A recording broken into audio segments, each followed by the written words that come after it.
the Inspector General of Police, our brother and our friend, Mr. Joseph Boynet, the DIGs, PS Kibicho and the teams that are here, our brand new officials from the headquarters, and all of you, my brothers in service. It gives me great pleasure to be here. I have a long speech which I'm going to circulate shortly, and I'll try to be brief. And I think I'm looking forward to the session that we are going to have in the afternoon shortly, when we can have a closed-door interaction away from media when we are ourselves, because there are certain things that we need to thrash out amongst ourselves as it were.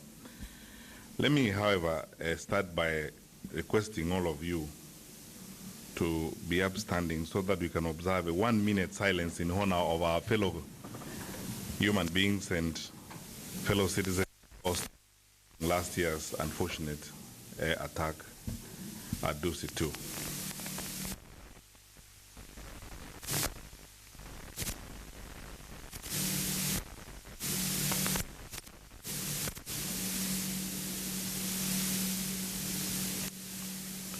Thank you.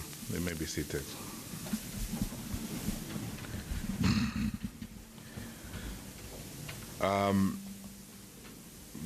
Just before I make my remarks, I need to make a bridge from what my brother and colleague CS ICT just said to emphasize that it's now clear as a matter of policy, because we are the ones in the security sector, the administrators are all here from the national government administration, and the police commanders are here right from the Inspector General of Police. It is the policy of government, because we in the security sector are the ones who are oftenly accused of being unfriendly to the press. It is policy now as government that we behave and transact as a civilized community. We have no policy of either harassing or mistreating or being uncooperative with the media. We support the media. It's our way of life now in Kenya. We respect freedom of the press. It's our way of life in this country. And we are bound by law at all times to support the work that the media does in our country. And as we have said several times before, it's very important that our brothers and sisters in the media know that we are willing, available, and always here to work with and support them. As your minister has said, we will be forthcoming and share information as much as possible, and we will work to support you. So we not only want to benefit from the work you do, but we would also like to be supportive to the work that you do. So if the press has got any particular issues in any particular jurisdiction in the country, we as national government administrators, we as police officers, are the ones who are supposed to facilitate the press to do their work. And no one in this country, no one who works in the media in Kenya, should feel unsafe, unduly frustrated, or should have any problem working anywhere in the country. The policy of government is that we are going to run government and operate as a modern civilized government which relates with the press responsibly and respectively and respects the freedoms of others. So when challenges arise in the course of their work in your respective jurisdictions, we should be the go-to people, should be the first point of call, so that we can support and work with them and foster a society that fosters free flow of information. Having said that, let me go back to my prepared speech and start, first of all, by welcoming you to this meeting. This is our first meeting this year. And because it is our first meeting, I want to wish you a happy, blessed, and productive 2019. I want to take this opportunity, too, to thank you very much, all of you in the room, for the work that you have done for our country. And let me begin where it matters most. As a citizen of this country, because even if I am a government official, I am a citizen of this country. As a citizen of this country, I want to tell you how much we appreciate all of you, senior security leaders in the country, for the wonderful work that you do. Our country is by and large safe and secure. We had a fantastic and quiet Christmas season, the holiday season, all because of the work that all of you people do. We thank you so much, and you should feel proud for the great sacrifices that you have made to keep our country safe and secure. As for what happened last week, we've spoken about it, and I want to again be on record by, first of all, condemning what happened. We lost lives in that very cowardly and heinous attack at Dusi 2. It is a very unfortunate incident that for a civilized, modern, and developing country such as ours, we should experience such things as we did. But again, I hasten to, first of all, thank our colleagues in the security sector for the great work that was done there. You agree with me that because, as I said last week at the GSU headquarters, when duty called, we answered, and we answered effectively. We are so proud of our police officers. Mr. Kanja, the GSU commandant, I want you to know we are so proud of you, and we are proud of the work that you did. You gave a good account of our police service, and a good account of our security sector, and a good account of our nation. That is who we are as Kenya, and that's who we are at the security sector. We are alert, and we remain alert 24/7. We are on duty 24/7 to serve our people, to ensure that our country remains secure and safe. And anyone who bets on attempting to disrupt our peace got some answers last week, and will get many more answers if they try as we go along. And I want to say this, that we remain resolute as government. And I want to say this, as the security sector, we remain resolute and committed to ensuring that we discharge our duties effectively. I am very satisfied with the investigations that are going on, and I want to thank you, IG, for the speed with which this has been done. I am effectively briefed of what the DCI has been doing. I am so satisfied that we are on course to unraveling that matter effectively. And IG, I thank you very much. Let us proceed on that course. And in most cases, let us ensure everyone who was involved directly or indirectly is brought to account. We are a rule of law country, and the law must prevail at all times. We will do our best to be reasonable in dealing with these issues, but we are going to remain firm and committed to keeping our country safe. And I want to assure the people of Kenya, wherever they are, that there's nothing to be worried about. As I said, we are on duty 24/7. Terrorism is a global phenomenon. Some aspects of it, my friend Ambassador Martin Kimani will talk about it from the NCTC shortly.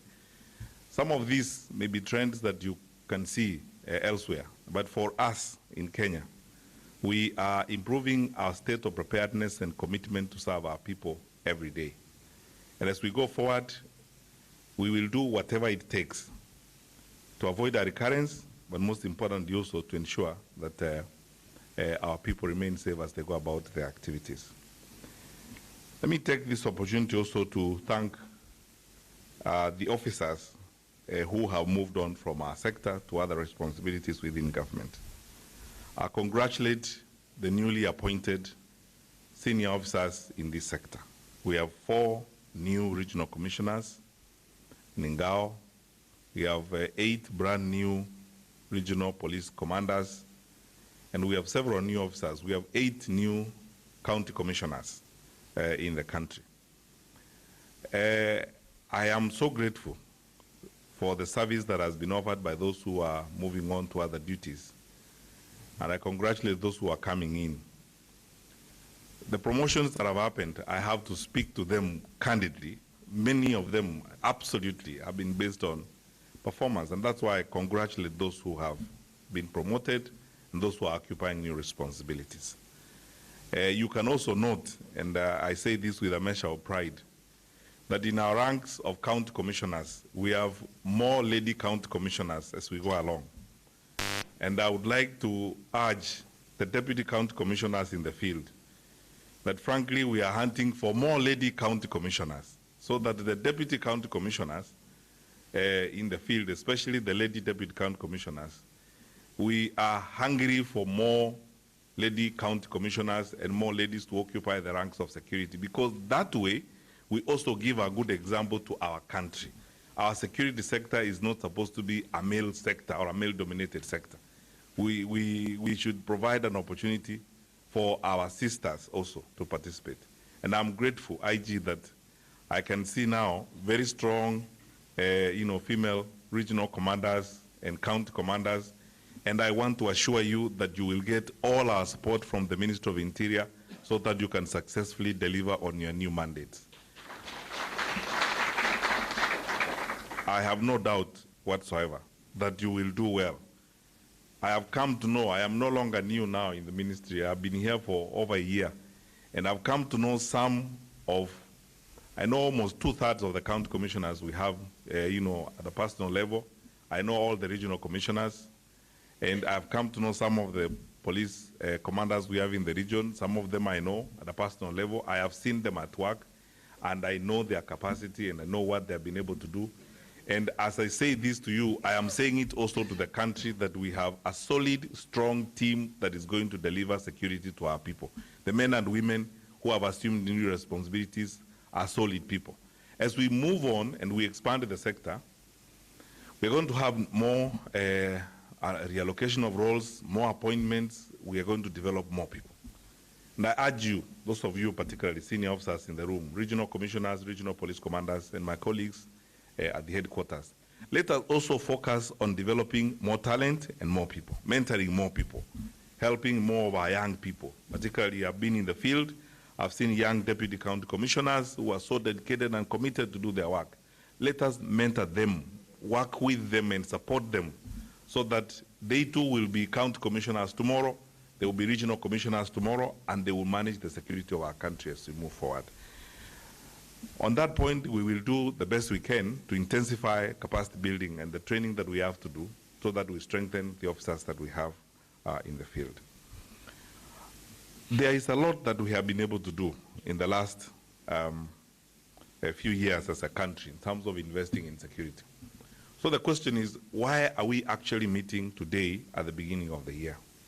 We're meeting here, as the PS said, so that we can plan together, refresh our objectives and focus so that we can harmonize this.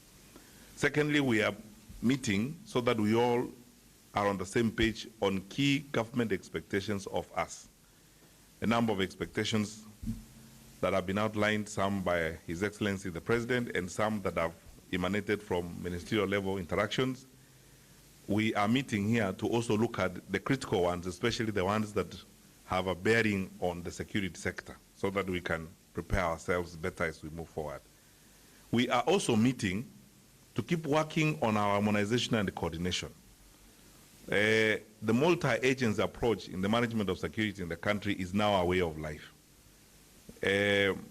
We long lost the days of the silo mentality and working in silos and so on. We have to work together. And I want to say it here for all and sundry. Regional commissioners in the room, you are the leaders of national government functions in your regions. You are the go-to person for national government functions in your region. So all civil servants, you have a meeting, sit down with them. You have to coordinate and harmonize the delivery of national government functions in your region. And that applies to the county commissioners also. You are the go-to person in your county. So if certain madness is going on in relation to the delivery of government services, it is us who are supposed to be the first people to raise that particular problem. I am grateful, and I can cite so many cases where we've come together as national government administration and security and worked on certain problems and solved them. Njega can remember, for example, as regional commissioner in Central Province, how we sat together on the theft of coffee and sat together with our colleagues in the agricultural sector and local community leaders and said, we will drive and fight this because it's a problem that affects our people. Because as the regional commissioner or as the county commissioner, no one knows the farmers in your area more than you should. And no one should know the people in your area than you. So you understand their problems.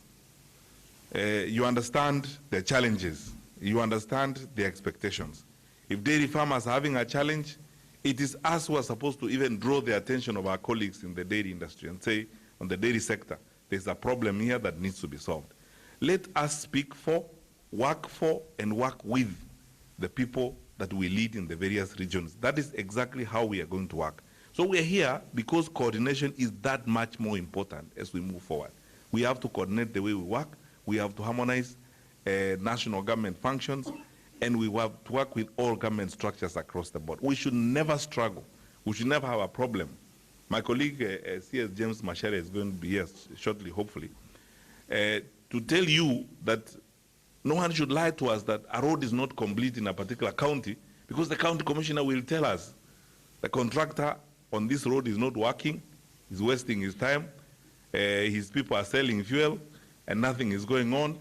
And the county commissioner should have arranged long time ago with the police commander to arrest those people, and we deal with them how we are supposed to deal with them. Because the urgency with which we have to deliver development to our country must be really in our minds. So we must coordinate, we must work together. And I think we've acted. We've not made idle threats. We've acted before, and PS Kibicho knows this. We have acted before in our administrative units, even at the sub-county level, where we have noticed that there is a certain sense of discordance between particularly national government administration officials and the police command. We must work together, my brothers and sisters. We have no option. We have to work together. And this message has got to go to our colleagues in other departments. But you see, we should set the best example. They will follow once we have set that example.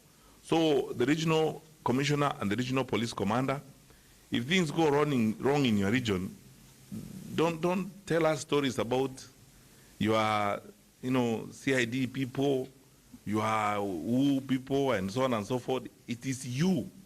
You are the go-to person. You are the one who chairs the regional security committee. You are the one who brings together public servants. You work with the regional police commander. So when we are looking at the crime statistics, we are looking at both the regional commissioner and the regional commander, as it were. So let's work together and intensify this mode of delivery. And I know as we move forward, my colleague in government, Ruth, is going to talk more about the Big Four and how we are going to deliver the Big Four. You will realize clearly that we will not deliver government projects without building solid synergies across national government functions, especially in our regions. So please, let's work on this and insist that it's done so that we can succeed. That's why we are meeting here. And when we are done with the press and we sit around here, I would like to hear more from us. I'm personally interested today in listening to our colleagues from the field, both from the police command, the national government administration. What is it that we can do to enhance your capacity to deliver, and some of the things we need to do for you from the headquarters to move forward. Now, as I conclude then, for this segment of the discussion, there are a number of things that we need to look at as we move on in this coming year. There are many, and our circular will outline some of the critical actions that we are going to follow. You know, for example, that we are soon rolling out the National Integrated Identity Management System, where we will need biometric registration of all Kenyans. This is a system that is going to be managed by our assistant chiefs. There will be the focal point of registration as we go forward. We'll begin the training, and we'll begin the rollout. My brothers and sisters, the regional and county commissioners, you will supervise this exercise, and it has to be successful in every part of your jurisdiction. We have started the Police Human Resource Information Management System registration, and I'm very grateful that it's going very well. In Kilifi, it is done. We're moving on to second and third counties. And we agreed with the Inspector General that because of the manner in which it is moving, it's okay, we can open up for a few weeks so that we complete it at the end of February. Initially, we had planned to complete it at the end of January, but due to practical logistical challenges, such as destruction last week when we had an attack, we will complete this exercise by the end of February. Let us stay on it. We would like everyone within the police service to be registered, and we have the details of everyone in the police service. And now I insist that because we want orderly records for everyone, KPRs and NPRs must be registered too. Everyone who's holding a gun that they were given by us, IG, has got to be registered. So the police commanders in your regions and in your counties, NKPRs or NPRs who are there have to be registered together with the rest of the police officers who are being registered. We want to have a census. I would like to know who holds a gun officially. and we have that record, we have to be accountable public officers so that we know which kind of people are these. We have given guns, we are able to trace them, and we are able to track them. I will discuss at another forum the future and the planning about that NPR and KPR, because it's a program now that we need to relook at. And then, by the way, I am open to advice from all of you, especially the county commissioners and the regional commissioners, because you have practical experience on this and how it is working. I would be happy to listen to what you think about this. But for now, those that we have given guns, NPRs and KPRs, must be registered. And you know, we already have said that we are going to review, and I want us to look at all the firearm licenses in the country. And I hope that by the grace of God, by 18th of March, because I have not revised the dates of the moratorium, every licensed firearm holder will have this card. And you can see it's got a microchip. It's a card issued by the Firearm Licensing and Control Board. It's got a microchip. It's got all the details of the firearm holder. And when the police commander, for example, in the region, requires you to produce this card because you hold a firearm, you must produce it, because this is how we get all the details we need on every firearm, licensed firearm holder. This card, everyone who is licensed to hold a firearm in Kenya, every civilian who's licensed to have a firearm, must now have this card. And we are not going back on this arrangement. I do not have the time, and I don't want to sound like I am whining and moaning about this. The police officers in this room know the pains we have gone through. We collect cartridges, we're not able to trace the guns because they're not registered anywhere. We are fighting crime, and we are committed to fight crime. My brothers and sisters from the police force understand this. Let us stop this sometimes public relations engagements we do when it involves the security of our people. So we are ready. The Firearms Licensing and Control Board is doing this.